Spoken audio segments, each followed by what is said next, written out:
Health news మీకోసం.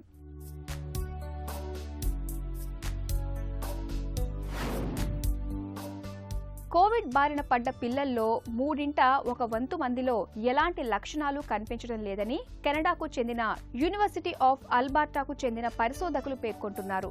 ఎలాంటి లక్షణాలు కనిపించకపోవడంతో పిల్లల్లో ఎంతమంది కోవిడ్ బారిన పడ్డారన్న దానిపై స్పష్టత కొరవడుతోందని పరిశోధకులు అంటున్నారు. తమలో ఎలాంటి లక్షణాలు లేకపోవడంతో కోవిడ్ బారిన పడ్డ పిల్లలు స్వేచ్ఛగా సమాజంలో తిరిగేస్తున్నారు.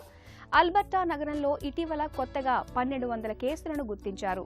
వారిలో చాలా మందిలో ఎలాంటి లక్షణాలు లేవు. దీంతో తమకు తెలియకుండానే కోవిడ్ వైరస్ను వ్యాప్తి చేశారు. ఇది నిజంగా ఆందోళన కలిగించే పరిణామమని శాస్త్రవేత్తలు విచారం వ్యక్తం చేస్తున్నారు. అధ్యయనంలో భాగంగా మార్చి నుంచి సెప్టెంబర్ మధ్యకాలంలో కోవిడ్ బారిన పడ్డ 2463 మంది పిల్లల్ని పరిశోధకులు పరిశీలించారు.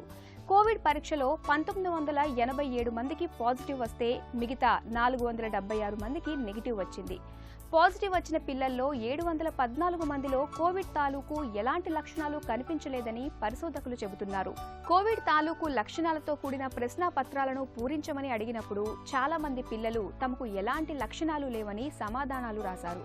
నిజానికి వారందరికీ పరీక్షల్లో పాజిటివ్ వచ్చిందని పరిశోధకులు వివరిస్తున్నారు. పెద్దలతో పోలిస్తే పిల్లలతో కోవిడ్ వ్యాప్తి తగ్గుతుంది.